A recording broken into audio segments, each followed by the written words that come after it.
no one is wise enough to create everything new in a single generation.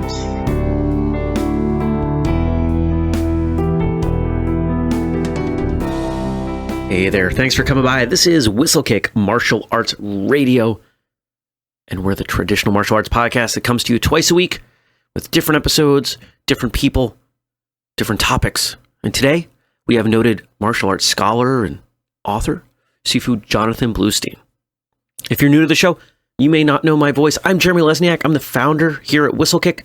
I'm your host on Martial Arts Radio. I have the best job in the world because I get to talk about martial arts with some of the world's most amazing people. If you want to check out the products we make, head on over to whistlekick.com. You can find shirts and other stuff like that for traditional martial artists, gear, training aids, and links to all of the other amazing projects we've got going, like Martial Journal, Martial Arts Calendar, and honestly, too many to name in an intro segment. It'd get really annoying if I went down the whole list. But check out whistlekick.com. You can see all the stuff we got going on there. As I said, our guest today is Shifu Jonathan Bluestein. Although he's from Israel, he's knowledgeable about Chinese culture and Chinese martial arts, and that's just one of the many reasons that he's on the show today. While many of us have dreamed of traveling to the homeland of martial arts for training, he's done it. Shifu Bluestein talks about not only his love for martial arts, but the ways his kung fu has impacted every aspect of his life, all the way down to gardening. Let's hear from him. Hey, Shifu Bluestein, I'm doing great. How are you? I'm doing fantastic today. It's sunny, it's springtime in Israel. I'm working a lot at my garden, and it's just wonderful. Oh, cool. Awesome. What do you garden? What do you grow? Fruits, vegetables. I got a mango tree, an olive tree, pitango, a very nice tropical fruit. Tomatoes, cucumbers, squash, whatnot. Wow, you've got that is quite the garden. It's more than just a couple things on the patio. Oh, sure. It's a small place, but gardening is medicine, and in a way, it's intimately related to the martial arts. In fact, there's a very nice video on YouTube somewhere showing the relationship between farming and one of the arts that I practice and teach, Shinyi Train. Oh, so, cool. Yeah, because these farmers in ancient and also not so ancient China borrowed a lot of movement concepts from their farming and delivered them into their martial arts, both in application and training methods. And that makes a lot of sense, because if you're a farmer and you have to work with manual tools, and mostly they didn't have any sophisticated technology up until very recently. So you have to, say, plow the field for hours and hours a day and pull that rice. And that's very hard work. And if you're going to do this for many hours on end, then you got to find a way that's not so tiring. You got to use your body as a single unit, so you wouldn't waste too much power, and also be able to generate a lot of power for various movements, whether you want to pull out a root or you want to move something that's heavy. And unlike with, say, a deadlift at a gym, where you come and the exercise itself is the goal, right? You want to build your muscle, you want to build your strength. So you're going to strain yourself for just those 10, 20, 30, maybe 60 seconds, and that's it. And then you're going to have a rest. Then you're going to try again. Then in 45 minutes to maybe an hour, you're done.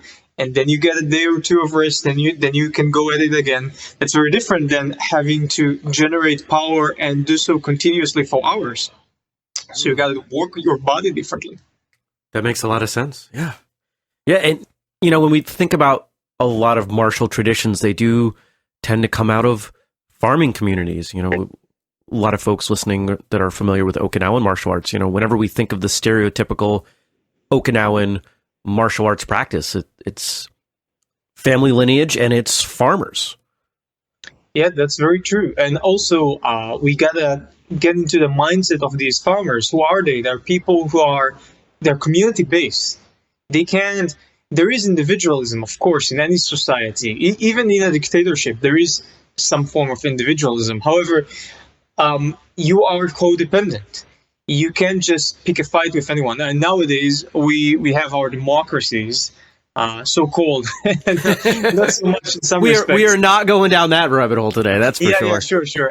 And with our democracies, we can just go online and take a piss at anyone, and be nasty towards anyone we wish to. We can even at times be not so kind towards people who are our acquaintances, maybe even our friends, in the name of truth and criticism and all that.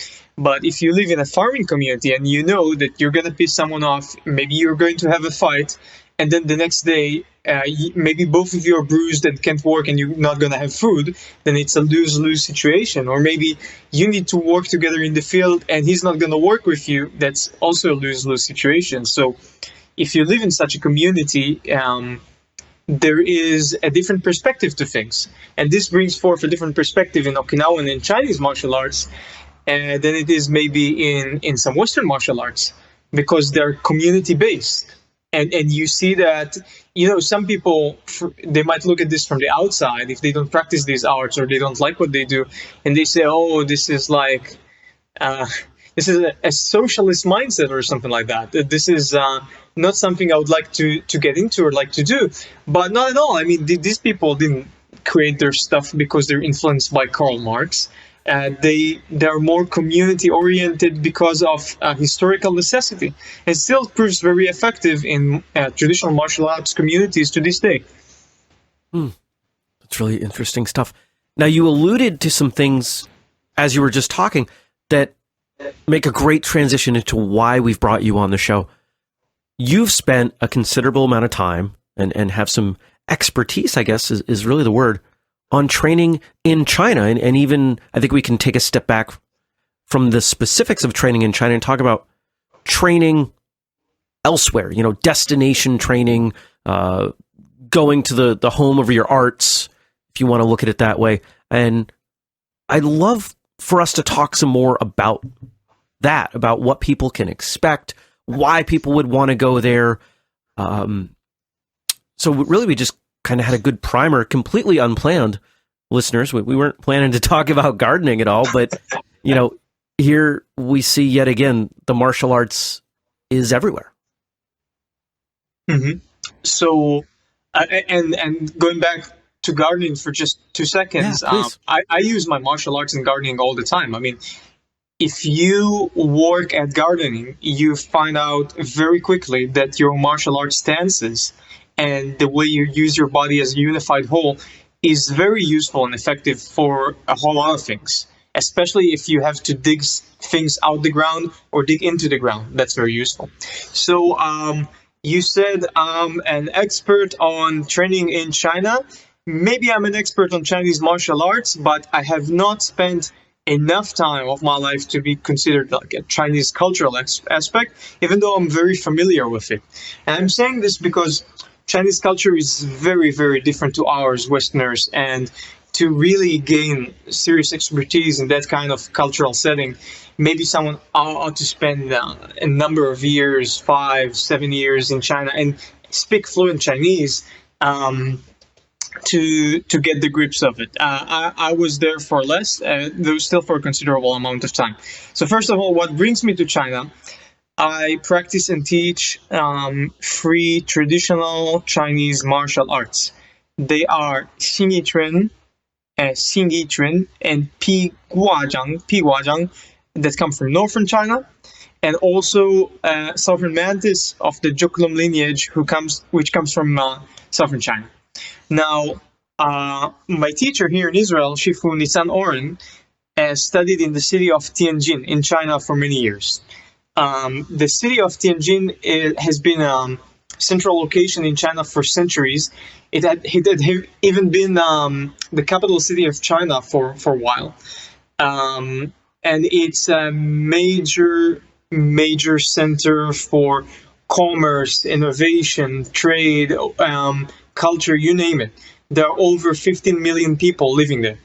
So it's the size of many small countries. It's actually, my country of Israel is smaller in population size than the city of Tianjin. And nowadays it's very advanced. some people who haven't been to China, or who perhaps have seen images of the countryside and places like that, they take China to be a backward place at times.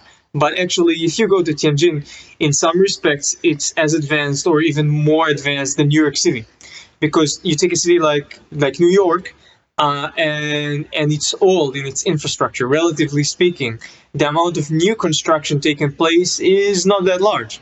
However, in China, what the government can do with the type of power it has over the country and over its citizens, if it wants to build something new, it just flattens several neighborhoods and build a whole section of the city anew.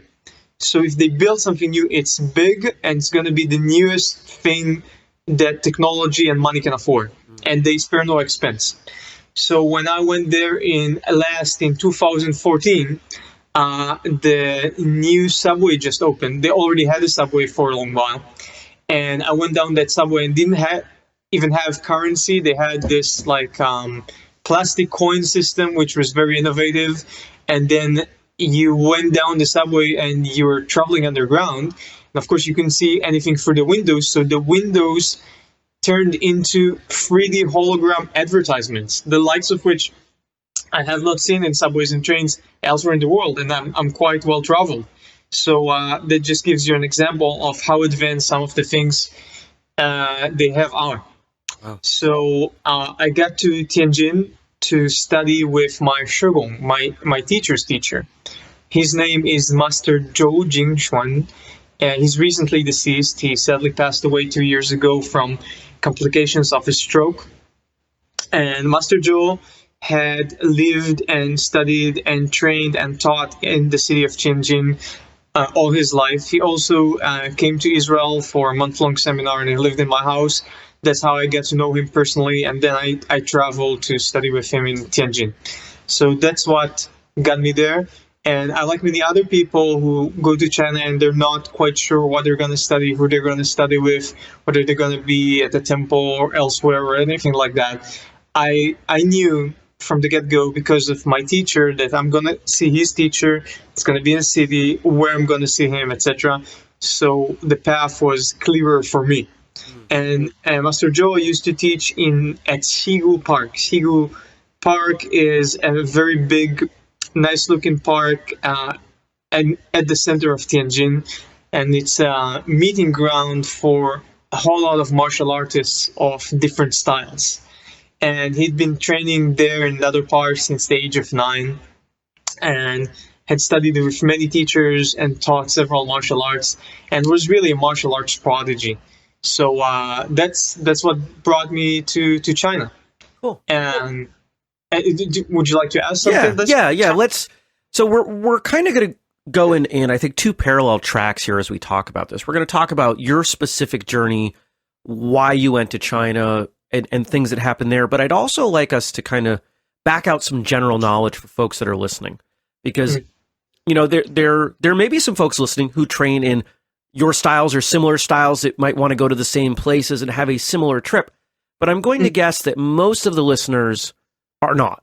And they're going to be interested in, okay, what would it be like? What things should I consider if I'm going to go to Japan or to the Philippines or, wherever the recognized home of the art or arts that they practice, and what to expect and what their mindset should be. There's culture shock, I think, whenever we go from one place to another, but what makes that hardest is expectations. So I want to go back even more. What, we talked about, I guess, the very general why you went to train with specific people, but what was it about your training that made you want to seek those folks out? Okay, so just several questions here, and I'll give you several answers. Yeah, please. First of all, if anyone wishes to train abroad or just train out of where they're living, I think the first thing to be aware of is, what do you want to study and who do you want to study with? So I'll give you two examples.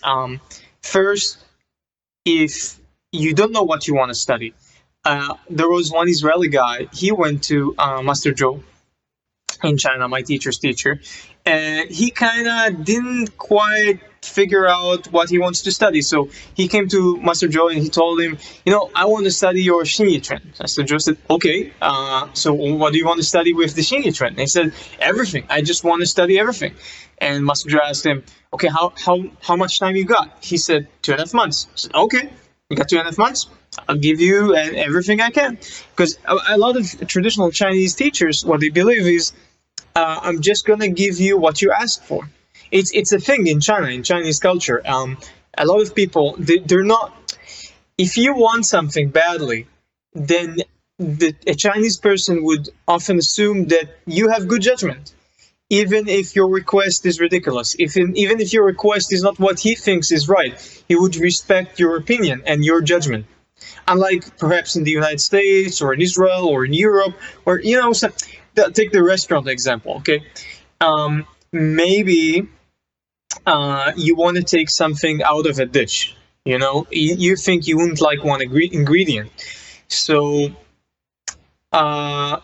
in China, if they even agree to your request, then they just say, okay, they'll take it out and they'll give you what you ask for. It's more likely than not, even if they agree, because often they don't like to change the way the dishes are structured.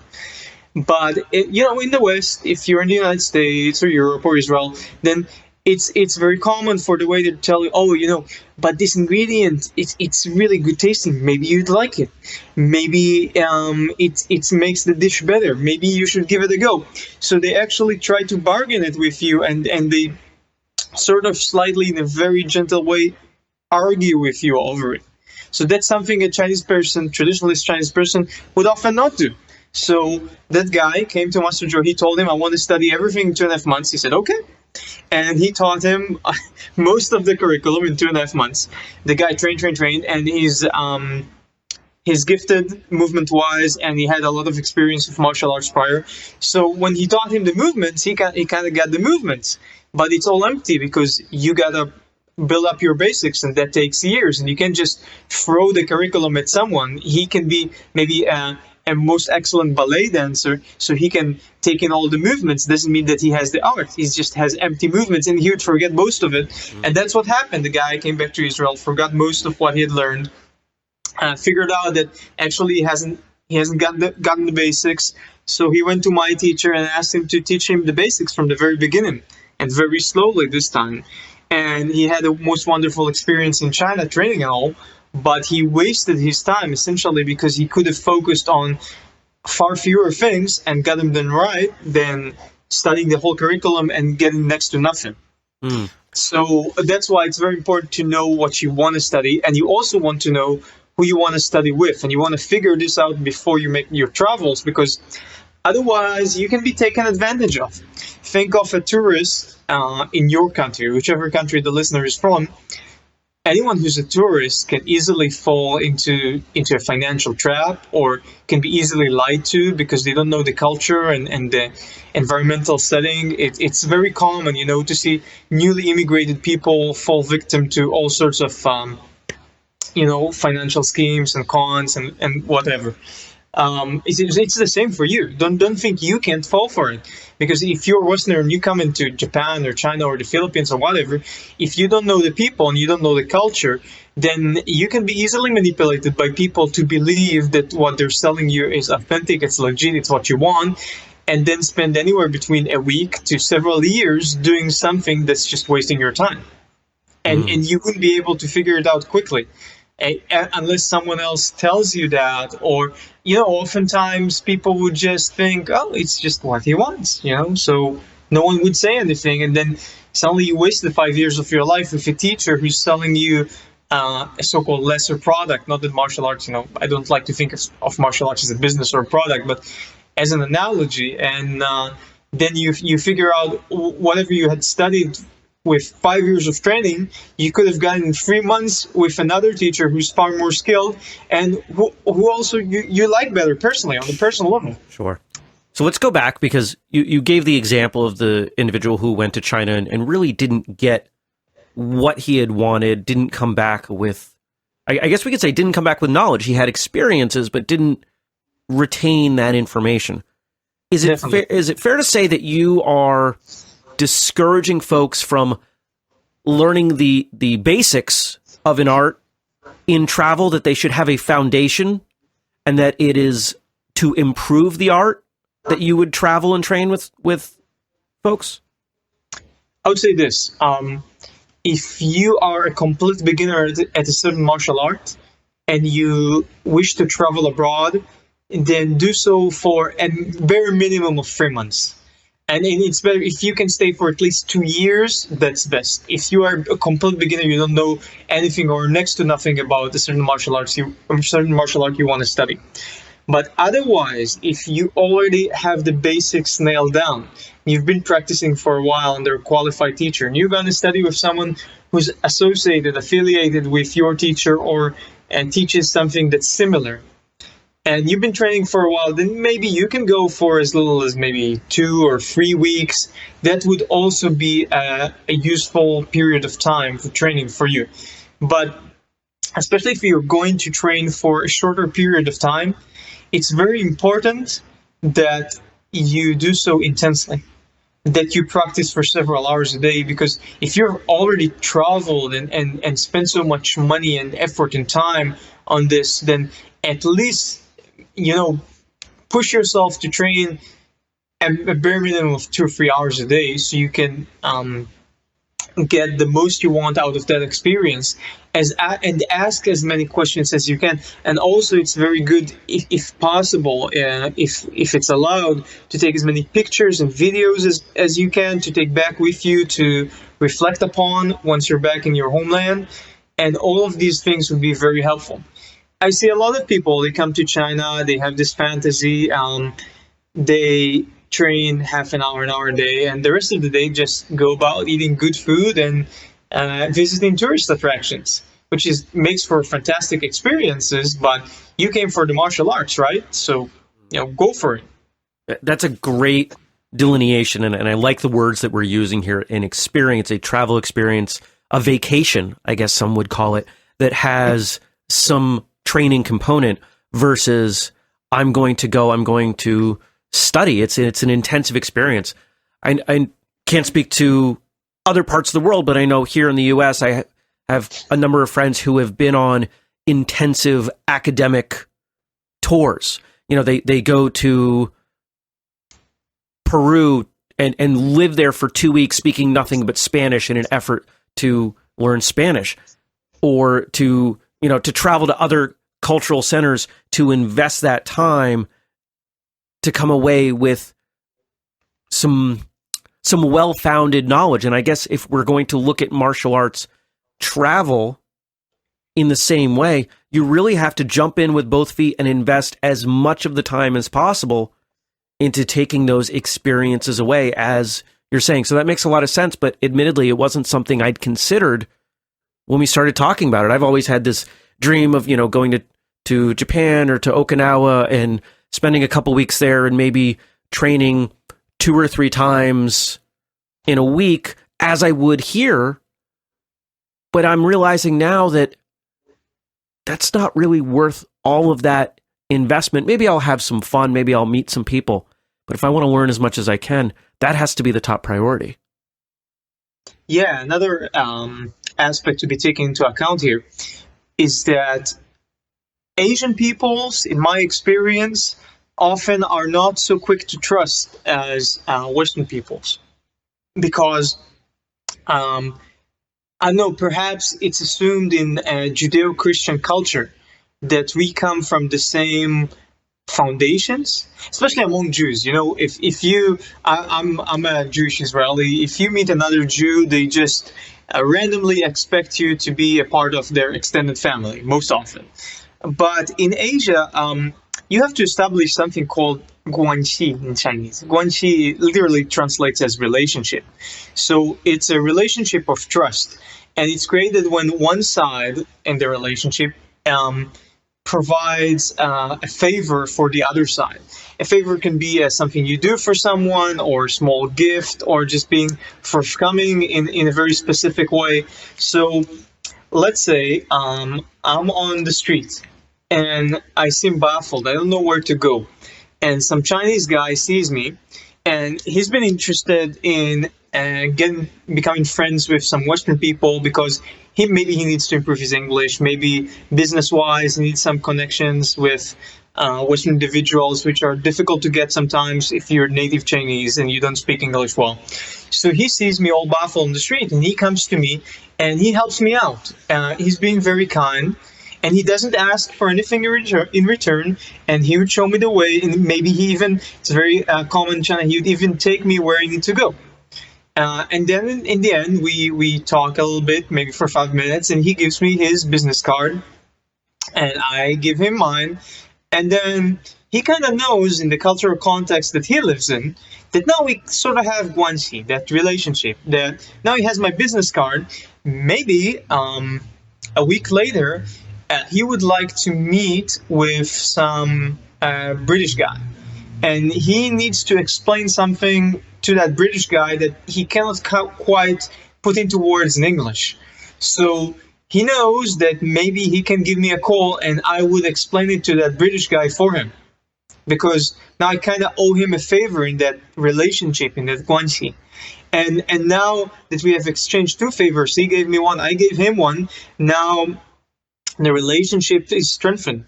And now maybe if we want to, we can become friends. We are more trusting. Eventually, these favor exchanges can get pretty serious. For instance, people who have strong guanxi with each other, and maybe one person has a daughter, and his daughter needs to get into university, but she doesn't have good enough grades. His friend, with whom he'd had guanxi since they were kids, is a professor at that university. It's expected of his friend, the professor, to pull some string, get the guy's daughter into the university, even if it's sort of illegal, even if she doesn't have the best of grades, because they have guanxi, and in China, oftentimes, guanxi triumphs over law. It triumphs over most things, because the power of relationships is very strong. But to set up that relationship, that takes time. That can take days, weeks, months. Also, oftentimes, if you go to a traditionalist teacher in China or Okinawa, especially Japan too, it's very different if you just enter the school, enter the dojo, and you say, here I am, I want to train. So say, fine. Then maybe it takes you months to get into their guanxi and be trusted. But if you come with a letter of recommendation from someone they have guanxi with already, maybe it's someone they knew for many years, maybe it's one of their Gongfu brothers, some person who trained with them under the same teacher. People like that, could be even their neighbor whom they've known for 10 years. But more likely, better would be to have someone from the martial arts family. You come with a letter like that, or even better, if that person brings you and attests to your good character.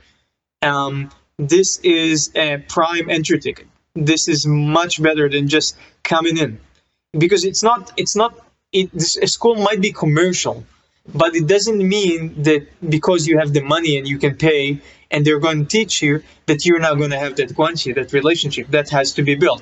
But you can bypass that. If someone introduces you, then this is very powerful.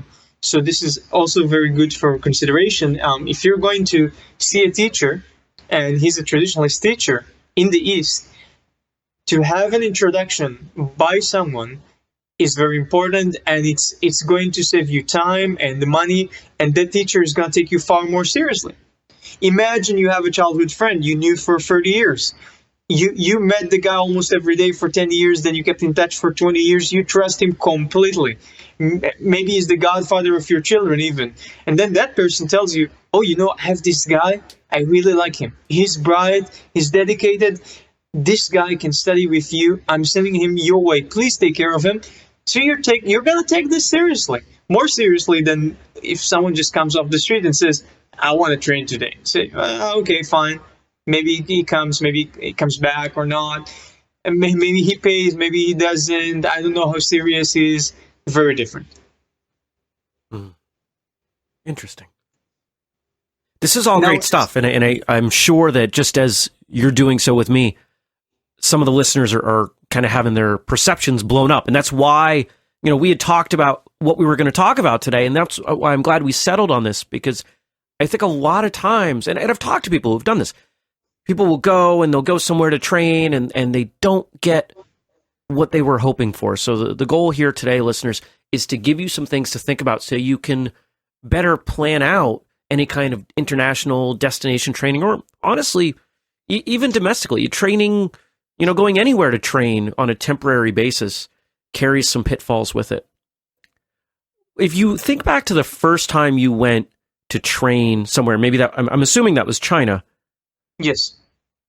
What expectations did you have that didn't pan out? What myths, I guess, can we blow up for people?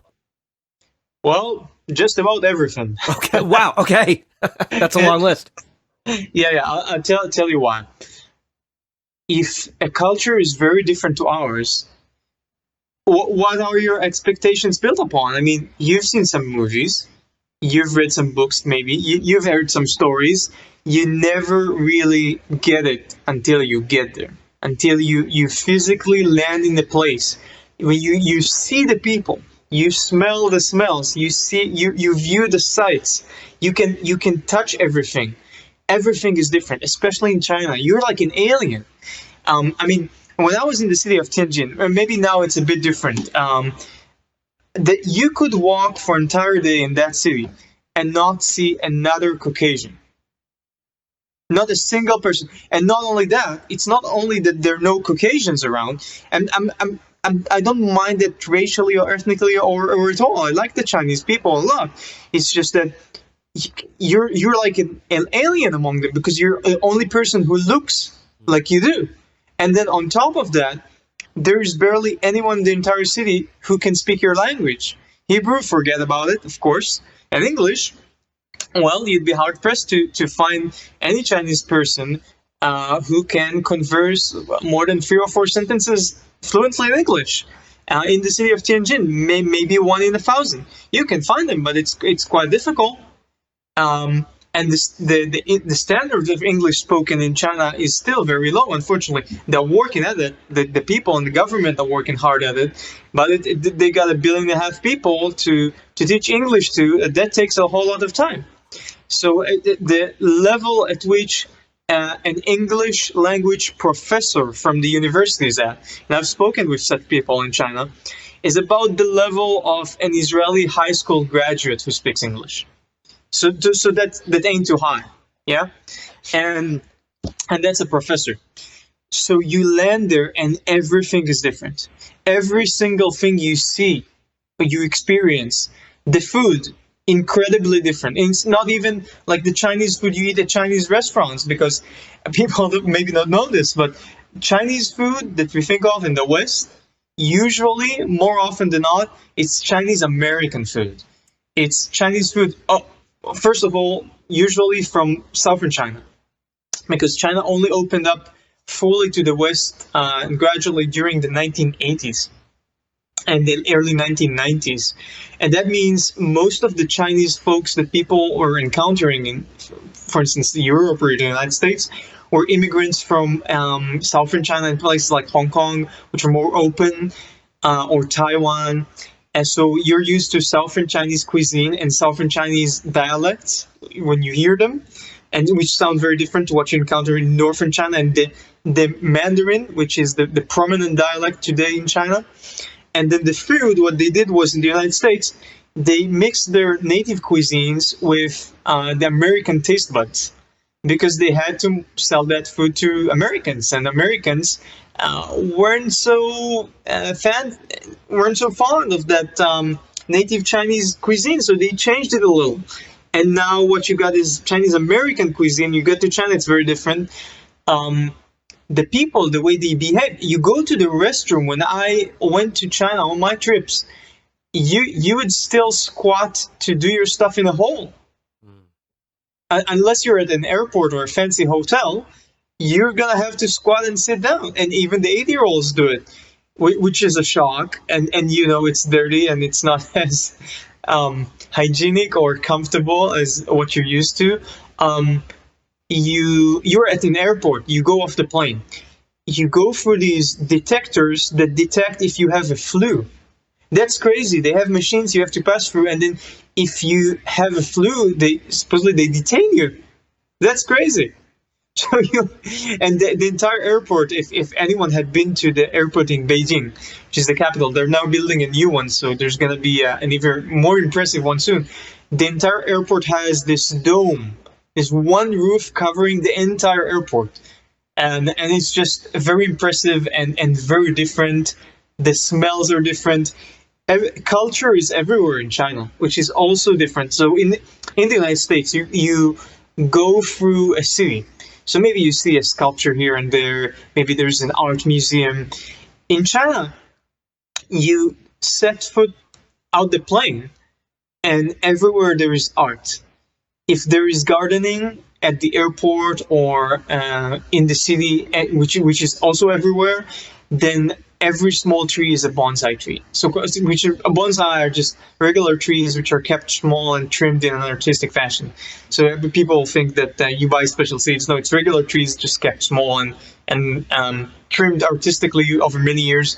But every single small tree in the city is well trimmed, and often in various interesting shapes, and they have statues everywhere, and images and murals. The airport and the train stations, they have huge murals, and they'd have these massive tree logs which they carved into hundreds and thousands of tiny sculptures of people in a village or something. And there's music everywhere, and you get to the street, and you see people playing, which is very unusual. I mean, in the West, we forgot about play. When we become adults, we don't play as much anymore.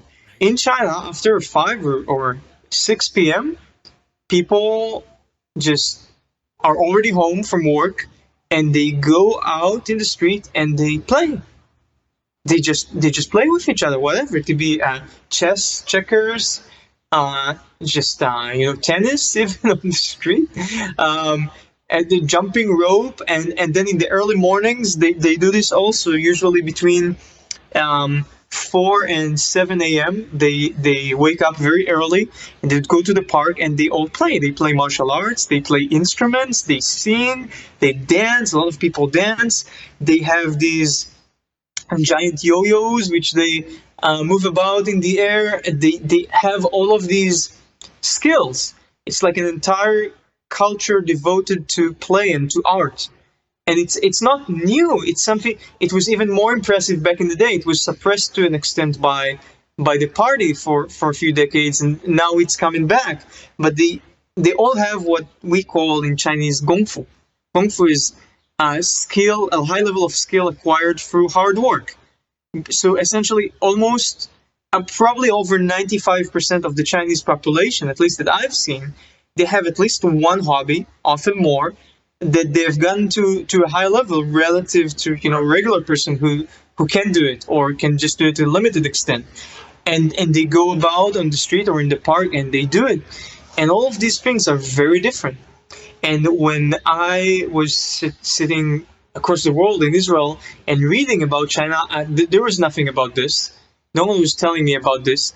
Rather, my impression of China came from, the classic texts, like the Tao Te Ching, often mistakenly called the Tao Te Ching, and Zhuangzi, and the Confucian Analects, the sayings of Confucius, and Buddhist texts, and things like that. And what comes across from these texts is that the Chinese are just so enlightened, that this society is so special because these texts bring out the best of people, the highest virtues. They talk about always being a good person. There's nothing there. It's not like the Bible, which is history mixed with values. And here, the Chinese classical texts, they mostly talk about meditation, enlightenment, and how to be a better person, and the best type of society, and the benevolent person, the benevolent ruler, and stuff like that. And then you get a fantasy up in your head, especially that with movies and the stories you hear. And of course, we're all biased, so we hear the best stories. We always neglect to remember the worst. And before I came to China, I thought, oh my God, I'm gonna just travel there and see that I'm liking this so much. I'm gonna come back and I'm just gonna stay for a few years with Master Joe. Just gonna study with him for a few years. I'm telling you, within 24 hours of when I landed the first time in China, I realized to my dismay that this is not going to happen. I saw that although I liked a lot about China, this was not enough to my liking to stay there for many years on end. Just not. It was too far from what I was used to and what I was willing to tolerate. Not that it's a wonderful country. It's just so very different to what we're used to. I think that the most trivial things you can imagine. For instance, still in China, it's very difficult to get your hands on chocolate, bread, and cheese. You just can't get chocolate, bread, and cheese. It's crazy, but they don't traditionally consume these foods so much. They have them, but it's not frequent for them to consume such things. So they're not on sale. You can't find them anywhere. You go to a huge mall, no chocolate, breads of any kind, or cheese, and that's incredible. And for someone who likes, for instance, Italian cuisine, that's just a culinary insult, right? Wow. So, we're talking about context, kind of the things around martial arts.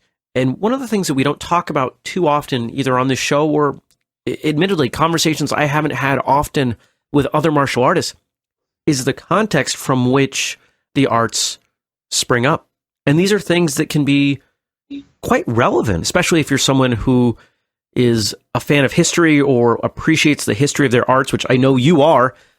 Listeners, some of you may know Shifu from his books, which we'll talk about as we wrap up. We have a different format today, but I do still want to give him some time to talk about the things that he's done because they're amazing. But how do I want to ask this?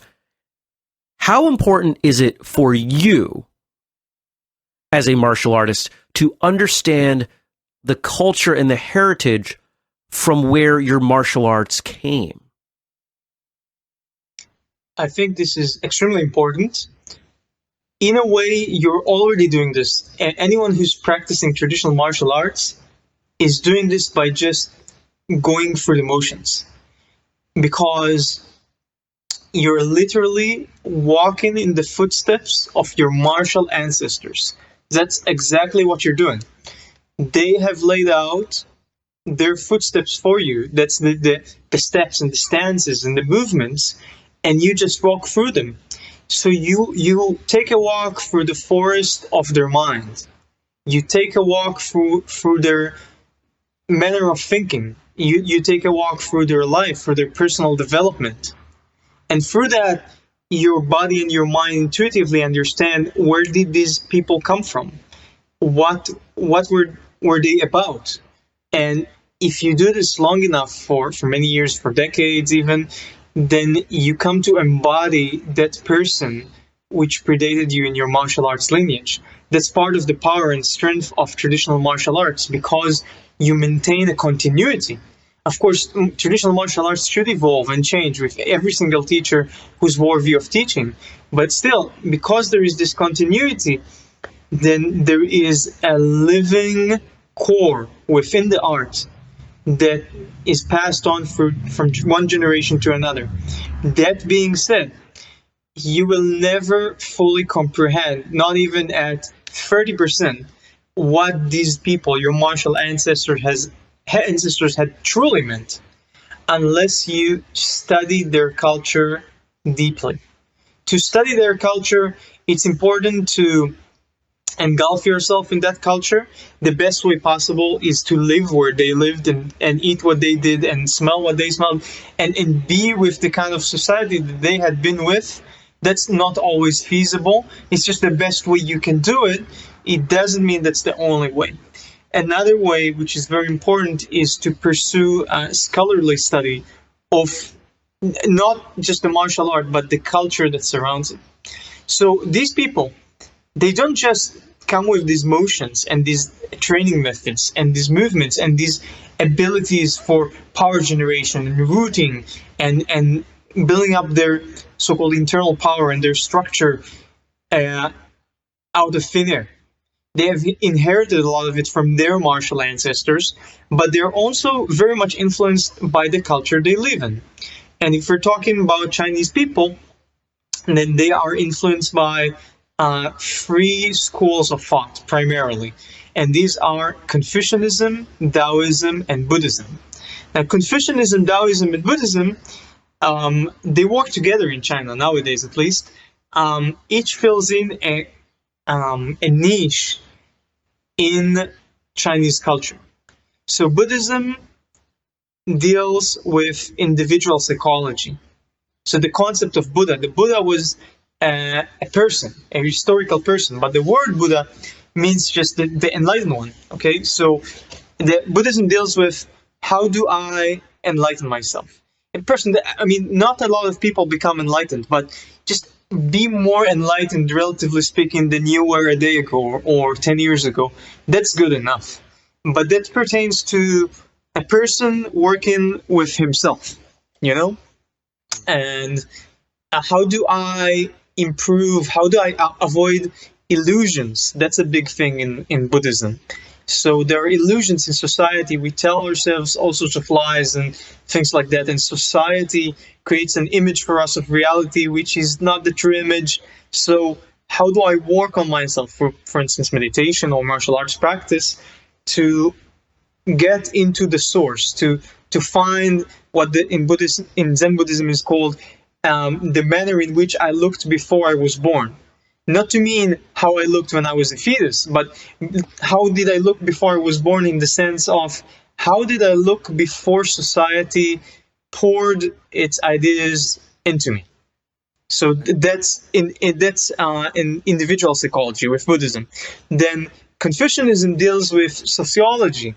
Confucius was about how do we create a proper society where people respect each other, where people can agree upon the rules, and preferably with as few rules as possible, because in a just and benevolent society, we don't need as many rules, because people just behave. They don't need to be told, oh, you need to do this, you need to do that.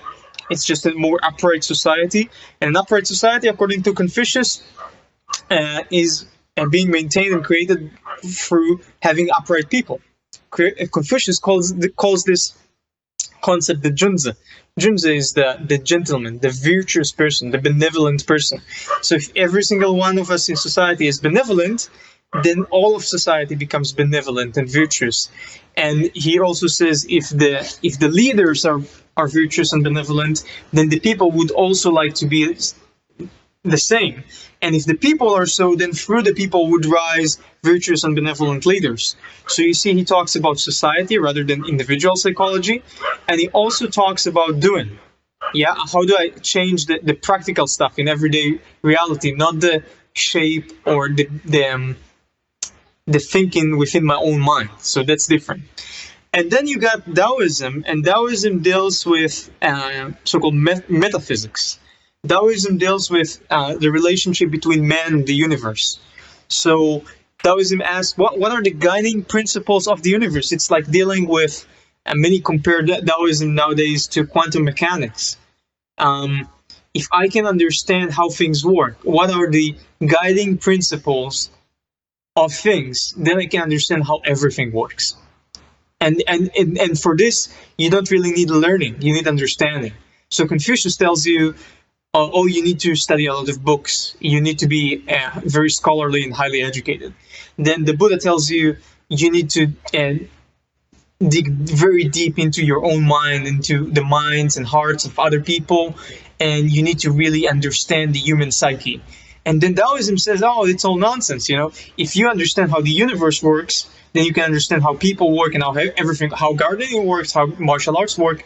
And then through Taoism, we get things like the 5 elements, called the Wuxing in Chinese, which is a system of explaining 5 changes going in a circular manner from one to another, and also the relationships between them. Some create one another, some destroy or interfere with one another. That's used very heavily in traditional Chinese medicine.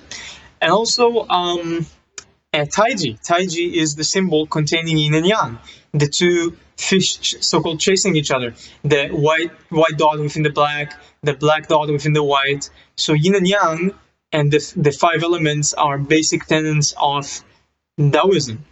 And it's about, what are these things about? I mean, yin and yang is about how the universe works. So you got male and female, high and low, inside and outside, strong and weak, night and day. So if you understand these sorts of relationships, you can understand a lot. So if you are a traditional Chinese martial artist, you have to understand these things. You got to understand basic tenets of Confucianism, Taoism, and Buddhism to figure out what these people had probably meant. So to give a practical example now, if I make a move with someone else in partner practice, I have to be aware of where's the yin and yang in that. So if we're doing so-called exercise push hands, yeah, it's very common in Tai Chi Chuan and many traditional Chinese martial arts. And the very basic variation, we just stand in front of each other and we push each other's hands back and forth in a circle.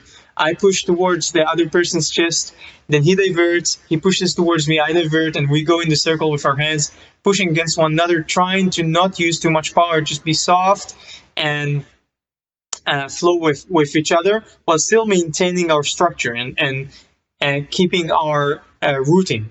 So an equivalent practice in Okinawan karate would be kake practice, right?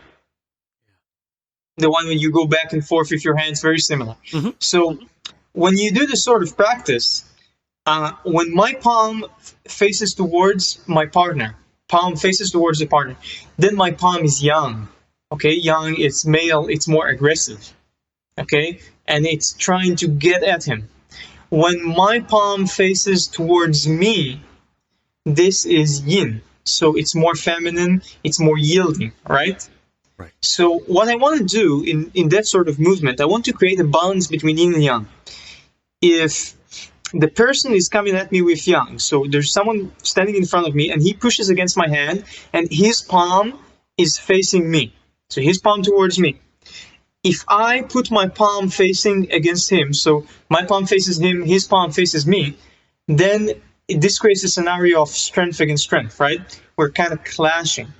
However, if I turn my palm towards me, my palm is towards me, his palm is also towards me. So my palm is yin, facing towards me, and his palm is yang, is facing away from him. I use my yin to divert his yang, and that's more effective and takes less effort, especially in a circular manner, to absorb his movement so I can come back at him.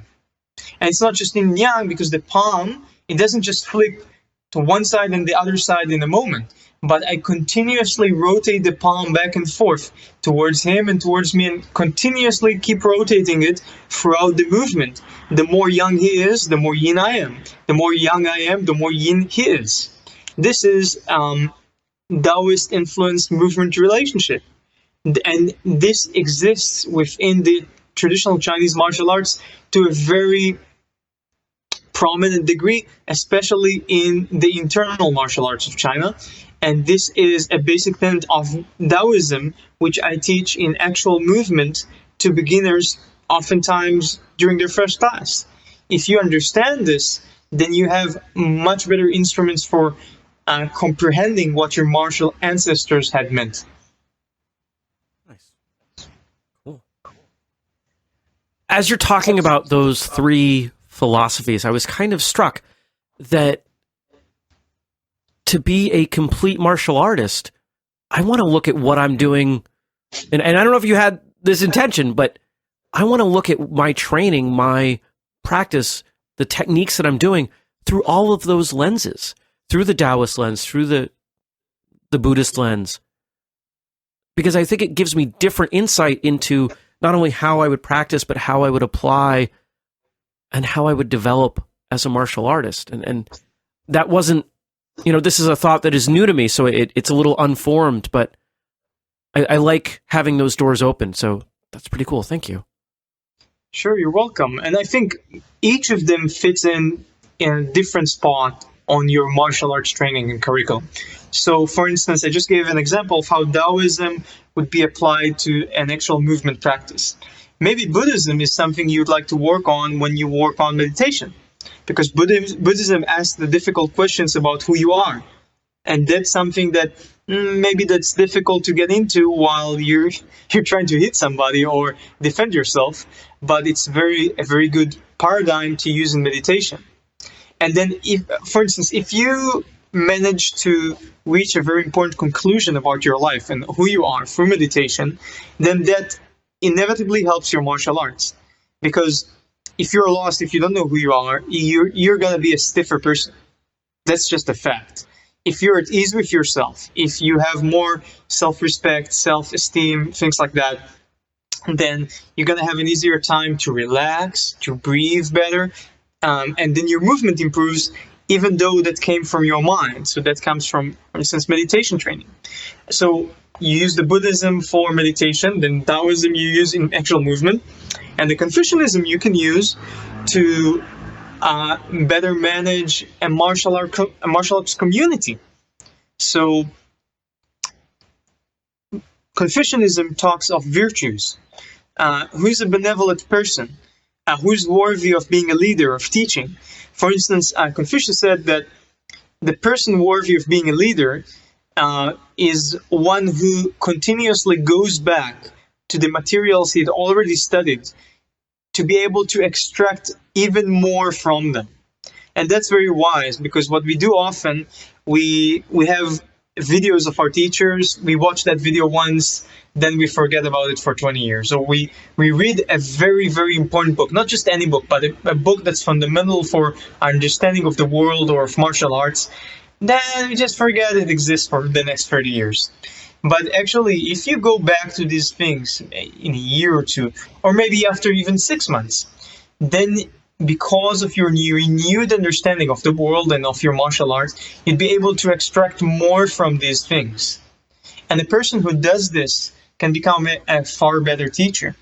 So I think one of the roles we have as teachers is to go back and revisit and review the stuff that we think we already know, to extract more from them.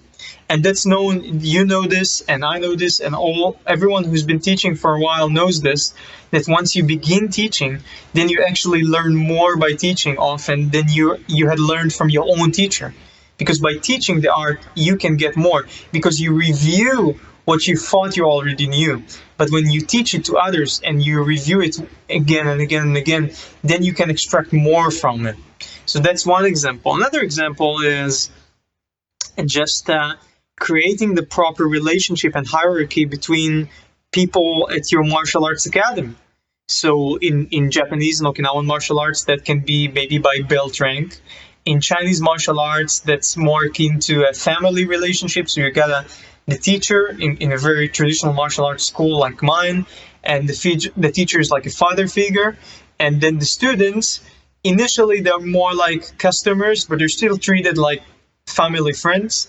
And then later on, throughout the years, when they get closer, a guanxi is developed, teacher can trust you more, then the teacher may accept you as in an enter the gate ceremony to be a disciple. Once you're a disciple, it's like you're the adopted son of the teacher, so you become family. And this all sets the correct types of relationships within those types of traditions and schools and martial arts. And that keeps the entire school in line, because everyone knows their place. And what happens at an MMA school or Krav Maga school, oftentimes, you want realism? Okay, you got it. But part of realism is everyone challenges everyone else. And you get people challenging their teachers, people challenging each other in the name of truth. People step out of line, they cross social boundaries, and the community is very easily disturbed. And then what happens, every few years, someone steps out the school, creates his own organization or his own martial art or his own thing, and then there is no tradition. If there is no tradition, you can't learn from tradition, so you have to recreate everything anew, and no one is wise enough to create everything anew in a single generation. So there we go. This is the reason we have traditional martial arts. Part of tradition is having social harmony and a community, and you need to have that sort of community if you want to have tradition. Otherwise, just a bunch of folks having fun, coming to train, fighting each other, all right, but that's not necessarily a community. Let's take a step aside now. I said earlier I wanted to make sure that folks had a chance to know about your writing and some of the things that you've accomplished. You've put together some wonderful stuff over the years, and listeners, sometimes we get folks on the show who I knew about quite a while ago, and this is one of those cases. So this has been a lot of fun for me. Talk to the listeners about your books and the other things that you've done and where they might be able to find them. Sure. So I've authored 4 books thus far, 1 in Hebrew and 3 in English.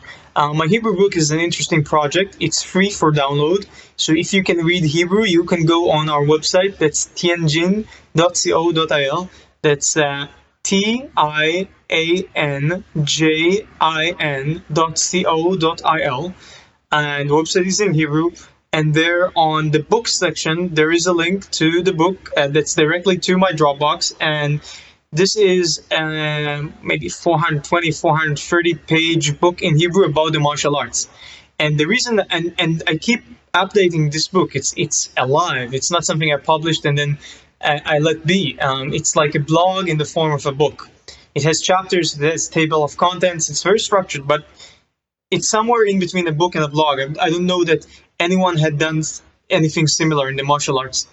And this book contains a lot of chapters and articles about traditional Chinese culture and Chinese martial arts and martial arts in general, and even Chinese history of the martial arts and philosophy. And I wrote this book essentially because I got tired of going through the same lectures over and over again with my students. So every time at the end of class, I would talk for 5, 10, sometimes 40 minutes. And I began to sound like a broken record. And I thought, oh my God, I can't do this. And people have to go home also. So instead, I just put this in book format, all of these lectures that I want to provide for my students for free.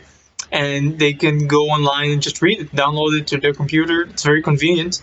And it helped raise the scholarly standard at our academy. So I told my students, there's no way that I'm going to let you be ignorant. There are just too many martial arts students who come to class once, twice, 3 times a week, and then they read nothing, and 30 years later, they don't know anything beyond what their teacher said in class. And I think that that's very bad. That if it's like this, they're never going to understand their martial arts seriously. So after they're done with this book of mine, I tell them we have a large library at our academy. You have other venues for acquiring knowledge. There are other books that I've written. Go read something, go watch something. Maybe after a few years, go start visiting some other schools, see what they're about. Go expand your horizons, because if you only listen to me, then you're not going to get anywhere. I'm giving you a lot, but I ain't got no monopoly over truth. No one has.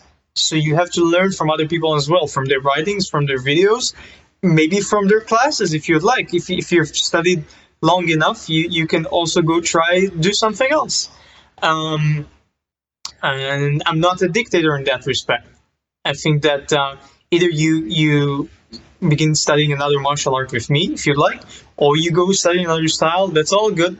If the teacher is good and capable and worthy, then go for it. And I'd even recommend people if you'd like to. So that's my book in Hebrew. My books in English are published on Amazon.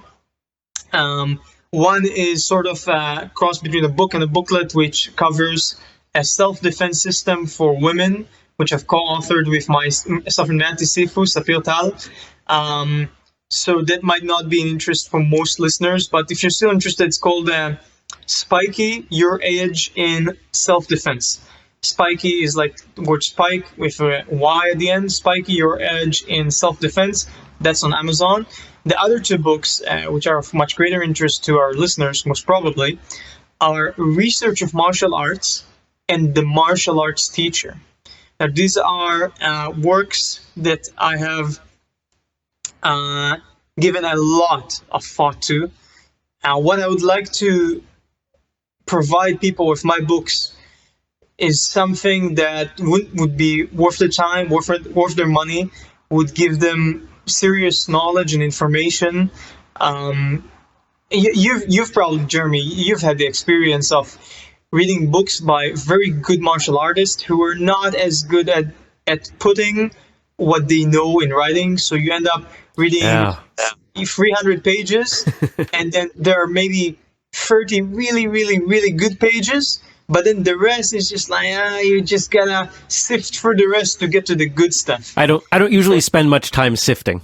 If a book doesn't grab me, if I'm not feeling like this is for me to read a martial arts book, it has to be at least as good for my martial arts as training would be. Mm-hmm. Otherwise, I'm just going to go train. Yeah, so I'm a fast reader and I'm an author myself.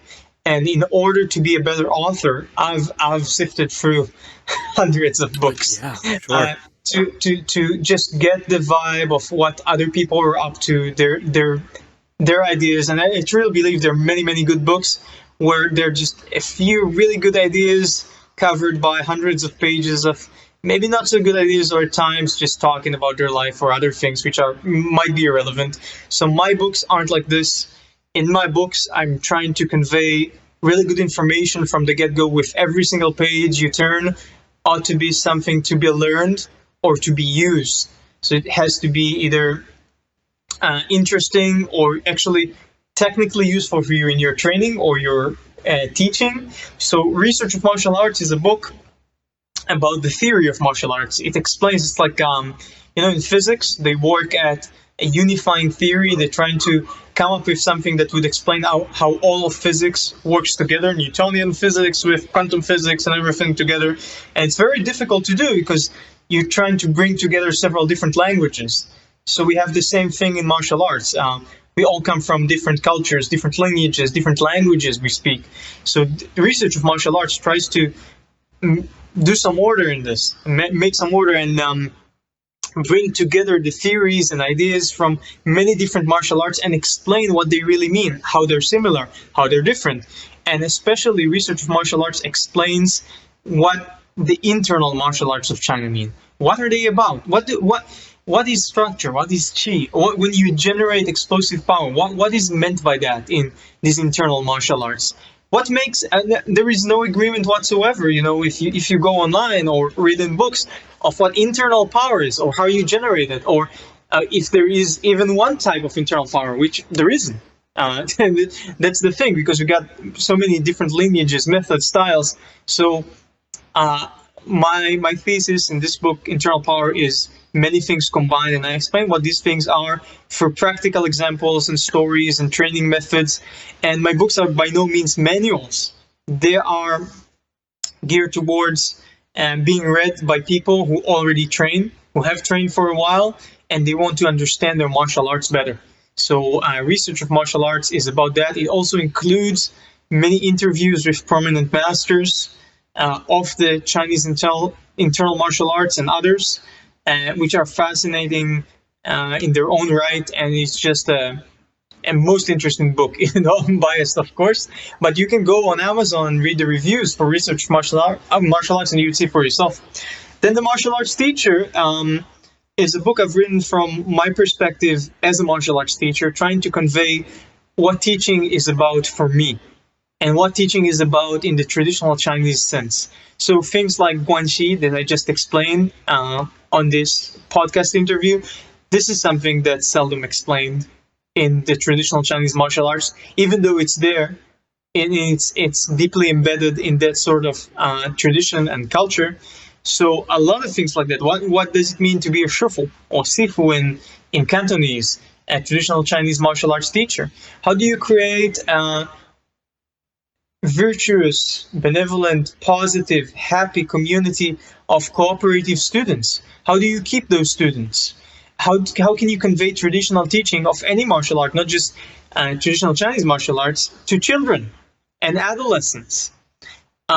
What do you do when the challenges of everyday life and our modern reality that we live in tackle your traditional mindset and methods? How do you bring people into a state where they are your friends, but they aren't too close also, because you cannot afford a student being your friend, completely, because there is some distance. Otherwise, you cannot be his teacher. As we teachers know, it's nearly impossible to teach your own family members. It's usually very difficult, because the closest people to you are very difficult to teach for various reasons I won't get into right now. So you want to bring your students gradually over years and years closer to you, but you also cannot afford to have them be like your spouse. Or speaking of which, how do you deal with, if you're a male teacher, how do you deal with female students? How do you prevent sexual harassment, abuse? How do you deal with other teachers who might do such things? How do you deal with the naysayers, with politics in the martial arts? As a teacher, as someone who aspires to be above this, all of this and much more, and relating all of this to traditional Chinese culture and history, this is all in The Martial Arts Teacher, which is a book very different to other books about how to teach the martial arts. Because I've read quite a few books by other authors on this topic, and most of them, some of them really excellent books, they deal with the technicalities. They tell you, oh, this is how you follow advertising leads, this is how you get more students, this is how you sell those uniforms for more money, you throw kids pizza parties at your karate dojo, stuff like that. All of this you will not find in my book. My book is about the essence of maintaining, creating, supporting a healthy traditional martial arts community, and not about how to gain a buck. I do have some marketing and money stuff in there also, but that's hardly the main point. That makes for maybe 5% of the book. So it's different. My writing altogether is different. I represent something that's a bit out of the ordinary, because I have a very eclectic background. I'm Jewish, I'm Israeli, I studied traditional Chinese martial arts. I spent a lot of time also in Europe and the United States. I have a degree in law and a degree in government studies. I come from a family of lawyers. I actually, I spent 3 years of my life as an investigator for the Israeli police force. This was my obligatory service in Israel. Men have to serve for 3 years. So instead of serving in the army, I served mostly in the Israeli police force as an investigator, and been to China for a long while. So all of these experiences combined have created a sort of living philosophy and teaching philosophy, which are quite different to those presented by other people. And this is just the kind of life I've had, the kind of conclusions I've arrived to. And I hope that you would also enjoy what I have to share, because after all, this book was written to the benefit of those who might read it. And as I said about research of martial arts, you're welcome to look up The Martial Arts Teacher on any Amazon affiliated website and just check the reviews, see what people have to say about it, and see for yourself. Absolutely. And of course, listeners, we're going to have links to this, as we always do, to social media, websites, all the things that we've talked about today over at whistlekickmartialartsradio.com. And Shifu, I really appreciate you being here. This was great. I would like to add just one thing we haven't tackled. I think this is very important. A lot of people have a fantasy of their mind of going to study at some monastery with this bearded master, as in a Kill Bill movie or a Shaolin movie or something. But actually, people ought to know that throughout the Orient, most of the serious masters of the martial arts are everyday people. They are hidden in plain sight. They oftentimes live in cities, not even villages or monasteries. Many of them will not charge large sums of money at all, and doesn't mean they're no good.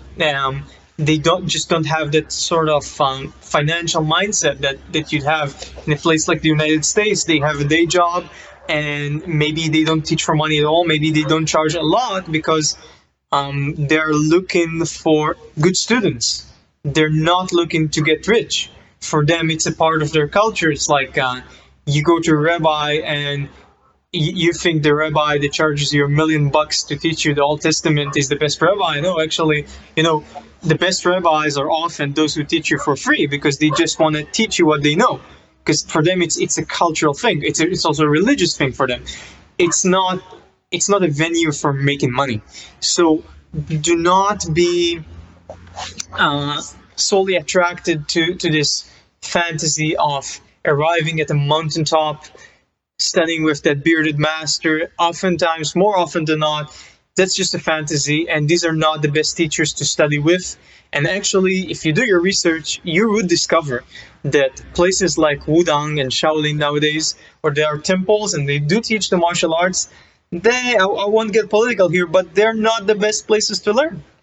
And the best teachers aren't there due to various historical reasons. You do your research, you get to someone who can share his or her experiences and give you, very important, a letter of recommendations, or even take you physically to see their teacher. That would be the best way, and really look into it. If you're going to spend some time learning something abroad, then you might end up practicing that stuff for the rest of your life. And if not the rest of your life, maybe just 10, 5 years, 3 years, maybe a year. That's still a whole lot of time, a lot of effort and money you're going to put into it. Be absolutely certain that's what you're interested in, not because you saw it on YouTube, not because someone told you, because you felt it and that's what you want to do. And also, yes, go and see several teachers. Don't just stick with the first person you found, because it's like a romantic relationship. Sometimes the first person you ever date becomes your spouse and you're happily ever after. More often than not, if you marry the first person you date, you're going to be miserable because you haven't done your research. You haven't seen what other people have to offer. Gain a perspective, and then you'll be more likely to be successful. Thank you, Shifu Bluestein, for sharing your experience about culture and training in China. Your perspective on training overseas is incredibly valuable, especially to those of us who have been dying to do it. I appreciate your time, your books, and your wisdom. If you want to check out the show notes, head on over to whistlekickmartialartsradio.com. You can find photos, videos, all of the other episodes. It's all available for free. I just want to help you build context around this episode and maybe add some depth to your martial arts lifestyle. While you're over there, sign up for the newsletter. We've always got a new another issue, edition, whatever you want to call it. We have another round of that newsletter coming soon. We won't spam you. We send 1 or 2 a month. That's it. Just let you know what's going on. Maybe throw you a discount or 2. You can follow Whistlekick on social media at Whistlekick. We're super creative with the way we name things. And of course, find the hub for Whistlekick online at whistlekick.com. That's all I've got for today. Until next time, train hard, smile, and have a great day.